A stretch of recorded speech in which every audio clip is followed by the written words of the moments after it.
As a child, I once secretly cashed my mum's family allowance and used the money to buy a cat. David's team. So, how did you perpetrate this fraud? A lot of strong allegations straight away. It's not a fraud. Is it not a fraud? I didn't say I was my mum. Right. My mum, single mother at work, so quite often couldn't get to the post office during opening hours, so my job was to get the family allowance. I'm the eldest. Right. And how old were you? 11. I see. So you were permitted to collect the money. Yes, what yes. you weren't then authorised to do by your mother is to spend it on a cat. Not explicitly. So it's not fraud, it's theft. So what happened then, Sarah? Talk us through it. So I went to the post office. Yes. Got the family allowance. Yes. Quite near the post office, there was lots of different shops. A high street, yes, if you will. Oddly, on the way to go to the post office, I had popped into the pet shop and there were 2 little kittens and they were kind of all snuggled and sleepy. Oh, very sweet, very sweet. So I went to the post office, got the money, it was about £30, and then on the way back, one of the cats had been sold and the other one was there, very lonely. Is this the story you told your mum, or is this the truth? Well, this is... We don't find that out till the end of the round. I'm getting old, I keep forgetting the format.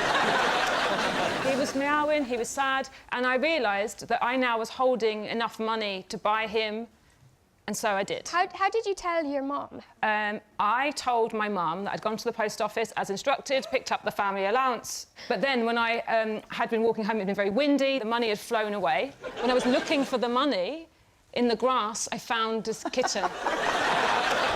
Did she fall for that? No. Oh. I was going to say, if she did, can we get her on that team?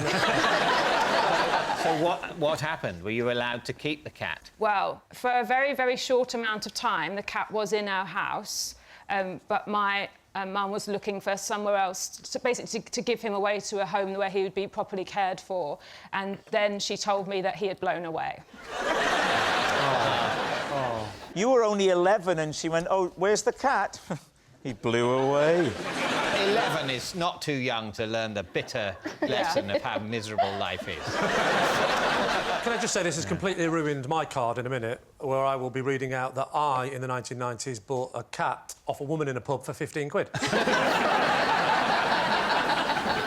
are you thinking, Nicola? Does this story strike you as true? I think there's a lot of detail in it. A lot of detail, yes. Yeah. You can picture the high street, the pet shop, the post office. Yes, you've got a wonderful imagination, though, haven't you? You're very gifted in that way, aren't you? Well, I mean, we're talking about cats here. Yeah, there are no cats. No, and yet we vaguely know what we're banging on about, don't we? You brought cats to life as vividly as Andrew Lloyd Webber did all those years ago. Well, I never saw the live show, I just saw the clip from the film. I auditioned for that film and didn't get it. And you know who played the part I went up for? Who? Judi Dench. How dare you! Ray Winston. Ray Winston got the part. Dan, what are you thinking? I feel like I want to believe Sarah on this one.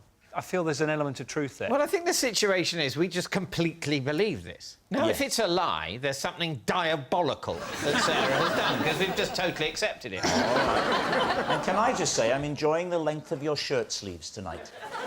Oh, they're getting longer and longer, aren't You look like Lawrence Llewellyn Bowen.